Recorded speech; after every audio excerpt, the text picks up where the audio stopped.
Praise the Lord, and welcome to another episode of Bishop's Corner. We're here today with Bishop Nathan S. Kortu Jr. to talk about some subjects that we feel will benefit the family, will benefit the ministry, the community, and individuals as a whole. We want to talk first, a lot of times we talk about trust in a relationship. How do we trust? When should we trust? But we rarely talk about mistrust in a relationship. So this morning, Bishop Kortu is going to talk about dealing with mistrust in a relationship. Bishop, welcome. Thank you, Pastor Tower. We are glad to be here. As you said, handling mistrust in the relationship can be a breaking point for a lot of relationships.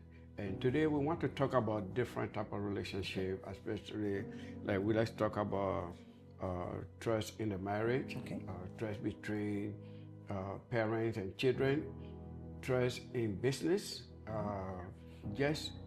friendship. How when trust is broken, how do we deal with it? And that is very, very important for us as professional people, even in church, because we know these are some of the human phenomena that is difficult to deal with. Yes. So I wanted to deal with some trust issue because it's really doing a lot of damage in our relationship. That's what I want to talk about. So we're going to start with the couples. Is it correct that a lot of mistrust happens because of selfishness? Because of selfishness? Mm-hmm. Absolutely. Mistrust happens, let's say trust is broken because I want to do something for myself, I want to keep something to myself, and we're not open to one another. And so that trust that we met each other, that we were dealing with, something had happened in the relationship, I'm becoming a little bit selfish, I'm hiding things, I'm doing things behind your back. And then when they discover that's, instead of dealing with it the right way because of pride, we ended up not handling it the right way. Okay, that was good. It made me, I was reading this morning, and I hope I don't get off subject. I was reading this morning where when God was talking about dealing with vows in the marriage, and how He placed the father and the husband as the head, as the ideal head. And sometimes we want to be a couple, but we don't want to be a couple the way God wants us to be a couple. And I think when we're following God's blueprint, we would eliminate a lot of mistrust, because I would trust you with my information. You would trust me with your information. You don't have to worry about you being jealous of what I'm doing or me being jealous of what God is doing in you. So I think that's a very good point. So tell me some of the other things that create mistrust in a marriage. Yes. Some of the things that we have discovered that discuss mistrust is confidentiality. Okay. We meet as a couple and we're developing our relationship. Okay. And then I confide in you with something about my life, about my family background. But every time you and I got into the conflict, we got into disagreement, the information that I share with you, then you use it against me, you bring it out. And when that happens, it becomes very difficult to deal with, because we are in the relationship. For me to be open to you, you be open to me. But you give me the opportunity, or I took the opportunity, I share with you. And when we get into a situation, and then you make it now that the information I share with you, it becomes an impediment between you and myself. And that trust is gone. Building it up, that's what we'll be talking about as we go forward. So that's one of the things that can create a mistrust. And then another thing I'm dealing with we deal with in mistrust, it can be from our personal background. Okay, the way we grew up. Some of us, we understand the advocacy stages of growth. We have what we call trust versus mistrust. Right. So when you're growing up, you didn't develop that well, and there's something we call fixation. So you fix on that because you are not able to deal with that trust. Let me give just a little example here. I have a young man that was sharing that the way he wanted to teach his son to trust him. Actually, he put it this way, that he didn't want his son to trust people when he grew up. Okay. Be careful, don't trust anybody. And he put that 5-year-old boy on the kitchen table, on the kitchen counter, and he told him, he said, come to me, jump and come to me. And when the little boy jumped, and then he moved, so the ball fell. He got her belly. And he said, I'm telling you, I'm training you not to trust anybody when you grow up. Okay? So, in their adulthood, they end up seeking counseling, because to that point, you're really teaching that child, you think you're teaching that child to trust people, but you're teaching him not only other people, but to trust you. That's right. At that point. So as we go through this, some of the things that are called mistrust, I'm going to let you, maybe if you have anything to add to it, because I really want to capitalize on this, some of the things that cause mistrust in the relationship. So the first thing we want to talk about is that breaking of confidentiality. Okay. Between you and your spouse. And this can be spouse, friends, and anybody. When you break confidentiality, that's one of the things that will cause the mistrust in the relationship. When you said that, it made me feel so much better, because I always thought it was just me that had an issue with that. But when you confide something, and it don't have to be really important, it's just something that you confide in. I felt comfortable enough to tell you something about me or about my family. And then 2 weeks later you bring up what I told you. For me, it's a red flag, because that tells me at any given time my confidentiality would be broken with you. And so then you start putting up barriers of what can I say, what I can't say. And once you start doing that, you're already wrecking the relationship, because the trust is broken. And so you have to have a conversation and say, when I tell you these things, I tell you because I'm trusting you. When you repeat it back to me, it tells me that I can't trust you. So let's talk about that. And I think one of the things that we don't do in relationships is have open, honest conversations. We say things like, I'm gonna be the bigger person, so I'll just keep it. I won't say anything. Well, there's no bigger person. And whenever I hear that, I always correct. There's no bigger person. It's either you're doing what the Lord say or you're not. And then when you keep holding on to things, all you're doing is building up a mountain. And then when it comes out, you just unload a whole bunch of stuff where you could have just talked about it as we go along. And one of the areas also that we have to be careful in trusting people or not trusting in the relationship. Now, the best place to be in the relationship is to build that trust. That you can trust one another. Now, the reason that we're having this dialogue today is that many relationships, trust have been broken. Yes. But we are here today to talk about how we can build this and return to where we were before. So we're going to go through some of the things that we can do in the relationship, or that we can avoid not trusting one another in the relationship, and as we can live better with one another. Some of the things that we deal with also in trust issue, it can be actually just me. As I said from the beginning, I'm dealing with my own trust issue. Now, watch this. Sometimes I'm doing things that causing me not to trust myself. Now I'm projecting it on you, that making me not to trust you either. Correct. So you say, the reason that I think she might be doing this, or I think she might be doing it behind my back, but you might because I'm doing it. Absolutely. Right. I might be doing it. So I'm saying that because I'm doing it, chances are she's doing it. Yes. So that becomes that trust issue. Okay. Okay? Now, another area we want to be careful with. Maybe you were in another relationship that trust was an issue in that relationship. Now we are together.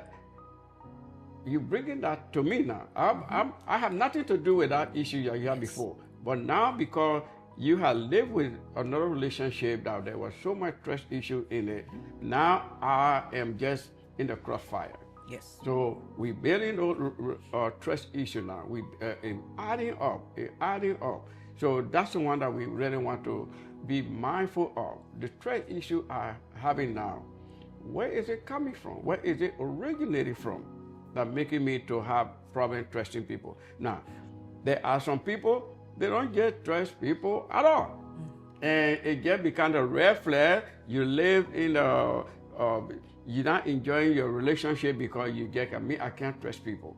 Well, if you don't trust people, you're not going to live well with them. So those are the areas that we really want to just be able that we are very mindful for in the relationship as we building that trust. And again, I want to say this: identify what area you don't trust your partner with. Don't just say I don't trust you. Right. Now you can say I don't trust you with money. Mm-hmm. All right? I don't trust you with other female around you or other male around you. I don't trust you with that. But if you just say I don't trust you, make sure what area you don't trust this person, and you give that person the chance to develop themselves in that area that you don't trust them. And as you said, let's have a dialogue. Mm-hmm. Let's talk about it, because without communication, we're not going to be able to resolve anything when you come to trust issue. I like that. I want us to jump to the cause of mistrust, mm-hmm. because I think when we talk about that, it'll apply to couples. It will apply to parents and children, to business. I want to digress for a minute. Go back to something you said about bringing baggage from another relationship. Mm-hmm. I hear when it said that's a red flag. When this happened with Bob, mm-hmm. he was doing this. Mm-hmm. Well, that was with Bob. Mm-hmm. So why would I take Bob and compare him to Paul when they are two different people? Paul may have a business that requires him to deal with female clientele. Well, Bob was just out there with female clientele. So now I take Bob's issues and I put it on Paul, and now I'm sabotaging my own relationship because I'm saying I see red flags, but they're not his flags. We bring old flags and bring them into a new relationship. So we have to learn how to, if we're going to start over, deal with the baggage we had first. Heal from the old baggage. Then we start a new relationship. We're going to have those conversations. But as long as we're talking, open communication, we shouldn't have those problems. One more thing I want to say.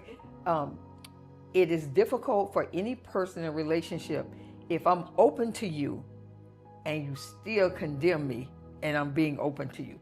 I'm telling you what I'm doing. I'm telling you why I'm doing it, and you still bring criticism from somewhere else. It makes me not want to communicate with you. It makes me not want to share with you. So tell us, how do we fix mistrust? That's correct. Mistrust, that is so something. One of the things that we work with mistrust, I have said it before, you got to trust people before you can trust them. Mm-hmm. And that is a little bit confusing statement. But the way you're going to face mistrust, and this is very common, tell me I don't trust you. Correct. I want to trust you. Mm-hmm. And then you ask me, what can I do for me that it can make you mm-hmm. to prove to me, to give me reason to trust you? Okay. What can I help you? Okay? Mm-hmm. Then I say, you know what? This is what I want to do. And this is very important. Ask your partner what are steps they are taking to help you build the trust that they have broken. Okay. What are some steps? Let's say, for instance, your partner not coming home on time, and because of that, you realize that they were going somewhere else, that they're not supposed to be there. Man, here's what happened. Before you break a trust, that means it was there before. Correct. Okay? If we didn't have it before, we can break it. Mm-hmm.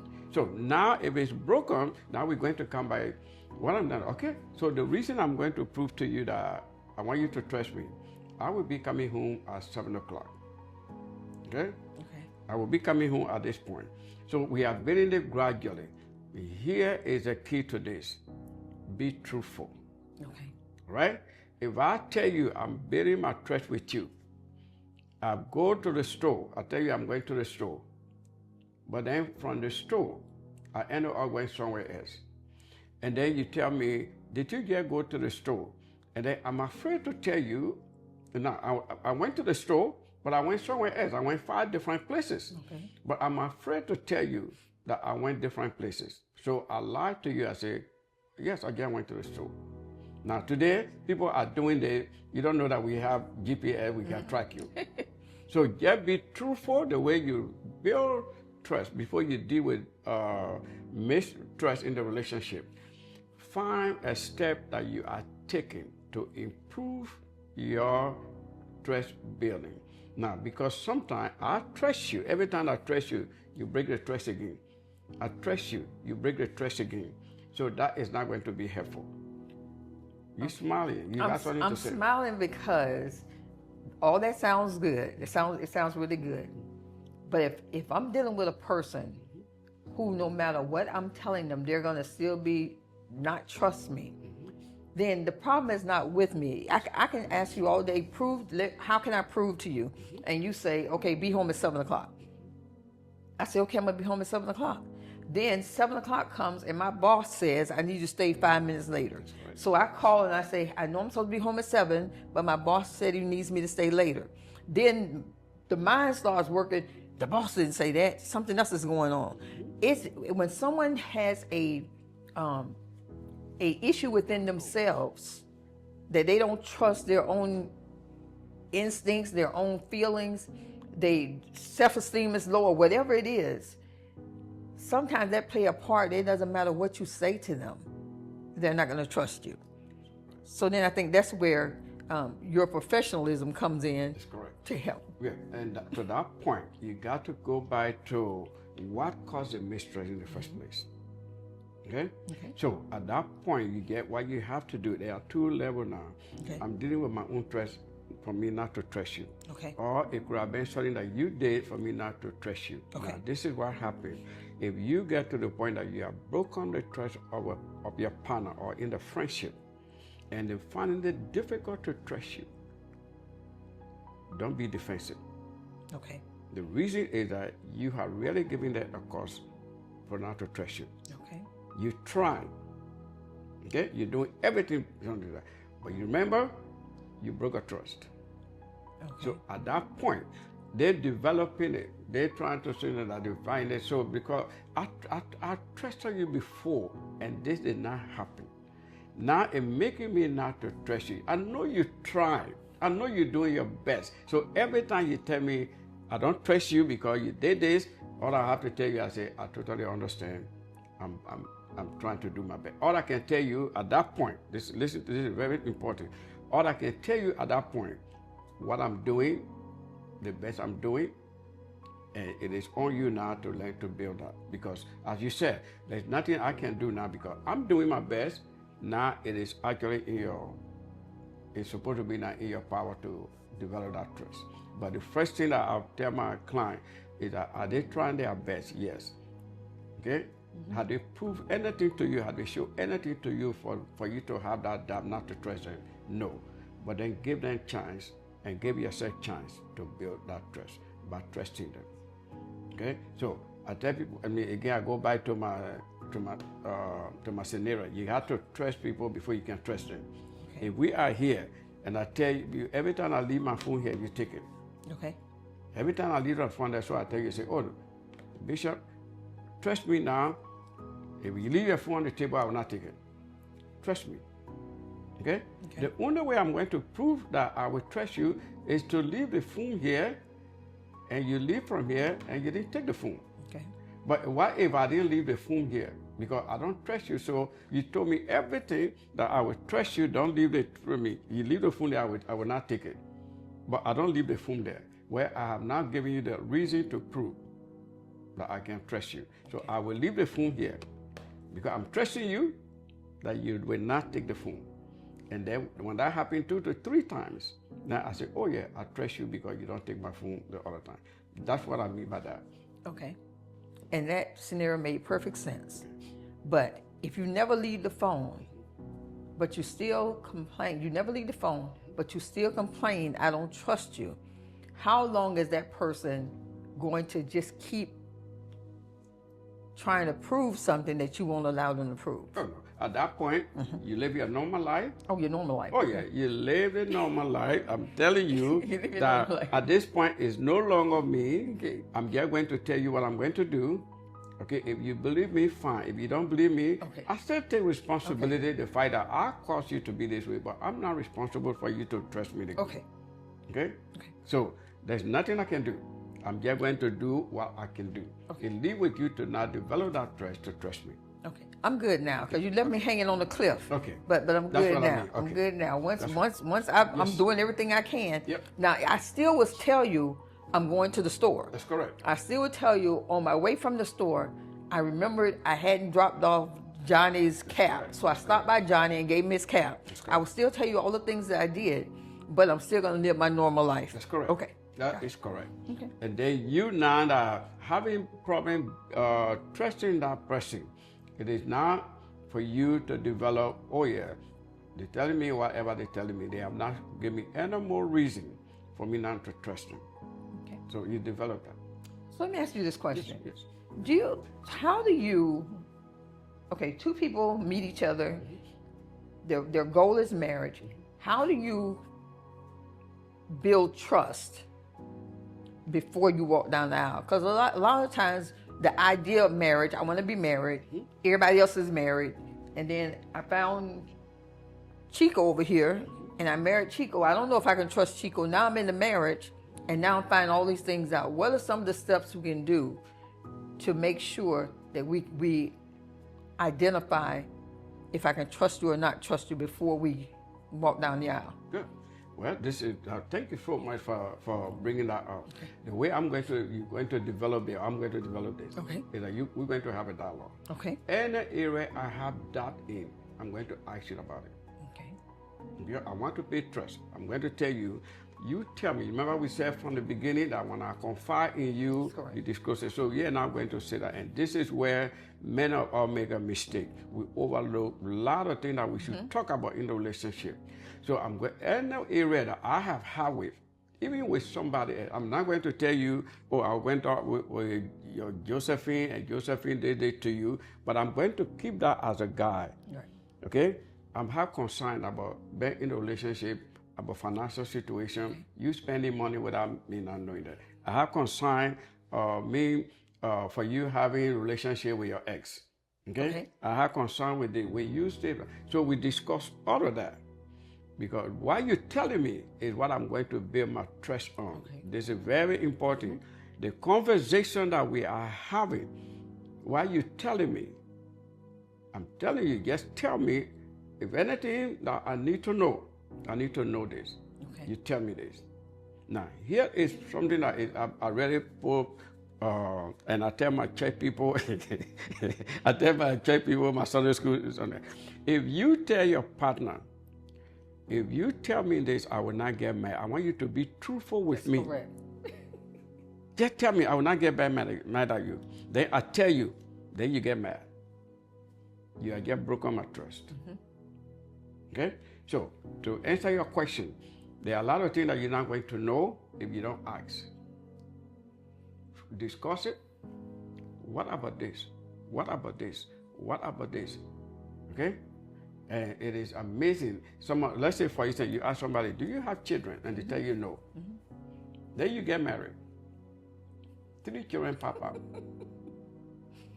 Okay? Okay. How are you going to deal with it? Okay?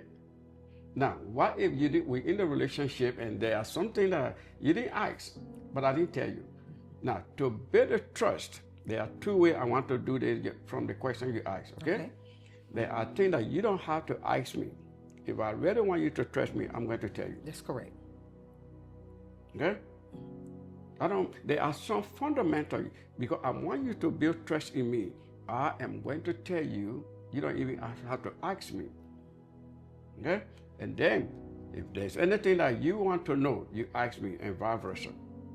So that's how we're going to build a trust on it.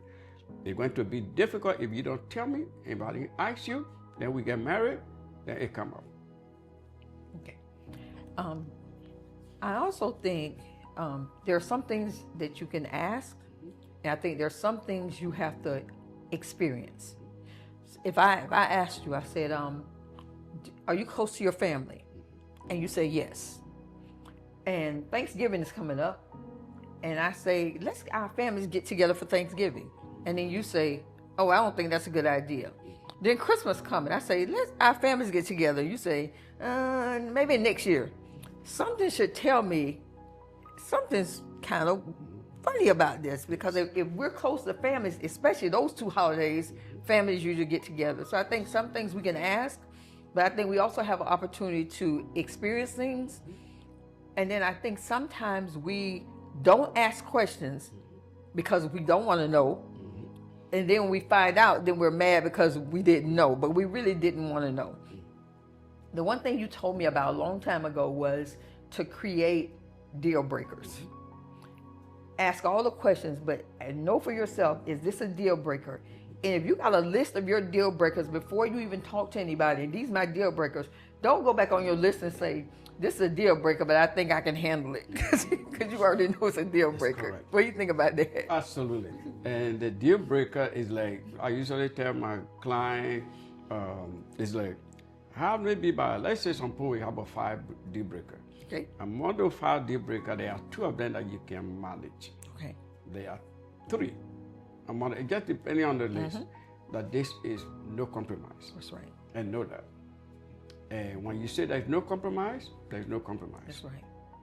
Okay. So the other 2, you can manage it. Let's say, for instance, we talk about family, and then it was one of my deal breakers that you should be a family person. Okay. Then we get married.